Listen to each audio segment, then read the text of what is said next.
Aloha everyone. In the last video, we went through why building strong business cases for whatever you're selling has such a massive impact on your deal win rate, especially your most important and biggest deals. And if you haven't watched that video, stop whatever it is you're doing and go watch it right now. So there are 7 sections in every great business case, non-negotiable. And the first of those is the current state. And it's something that's both incredibly important and something that a lot of sales reps struggle with. So stick around, and in this video, I'll step through what should be and should not be included in the current state section of your business case.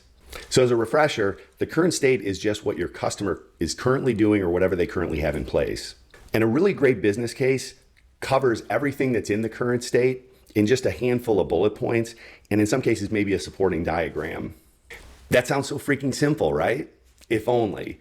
In reality, it gets complicated because of all the things that potentially could be included. I mean, your customer has a lot of technologies and tools and processes and people and other things, and you can't include all of those things. So to narrow this down, you have to zero in on the things that are most directly related to or could be most impacted by whatever it is you ultimately may be proposing. So if you're selling, for example, IT security solutions, the items that are going to be in your current state are going to be different than if you were selling colo data center space or advisory consulting services. That said, there are some high-level common things that can be excellent starting points to help you get started building your current state section of the business case. So let's talk through some of those. Solution or environment summary. So what does your customer currently have in place? Where are they located? How many are there?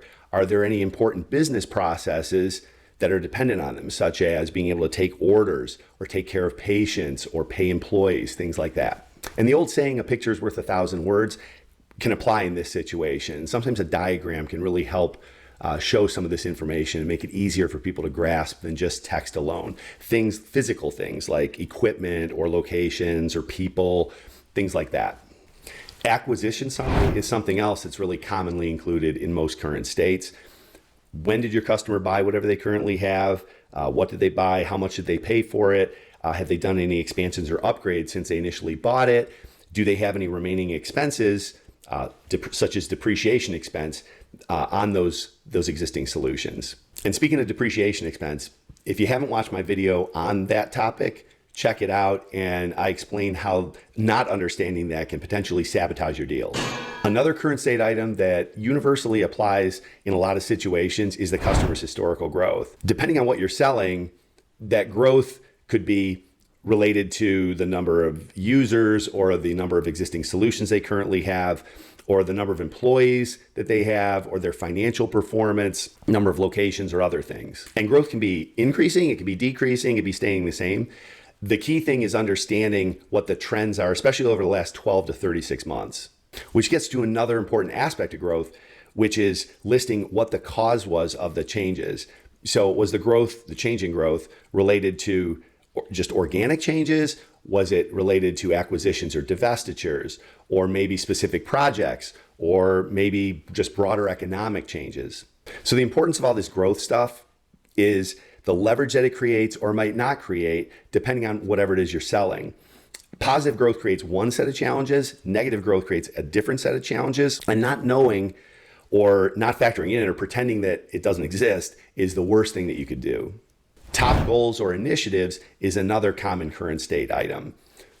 What is the goal or initiative? What's the priority? Is there a target date or a deadline? What are the positive impacts potentially to the customer if they achieve that goal? And what are the negative consequences if they don't achieve that goal? So those are 4 really great current state items that will apply to many business cases, regardless of what it is you're selling. So I'd recommend having no more than 6 current state items in your business case, with each of those having only 3 to 6 supporting detail statements at most. The less is more concept really applies in this case. Short and sweet, this isn't a novel. And here's another important tip. Make sure that you're only including what the customer is currently doing in your current state. As sales reps, we love to talk about the things that we sell and like to focus on those things. But in this case, think of yourself more as a consultant doing a discovery assessment for your customer, and you're basically laying out the results of that. You know, customers can smell your commission breath as a sales rep. In this case, we want to be more consultant and less sales rep. And even though they're really closely related, separate out the current state section from the challenges section, which is the problems or issues that your customer is having with what they're currently doing. And you want to have each of those in their own section in the business case. And spoiler alert, I'll be covering more details about what should go into the challenges section in an upcoming video. Okay, do you want to see the easy button for knowing exactly what should go into your current state section of your business case, including the supporting details for whatever it is you're selling?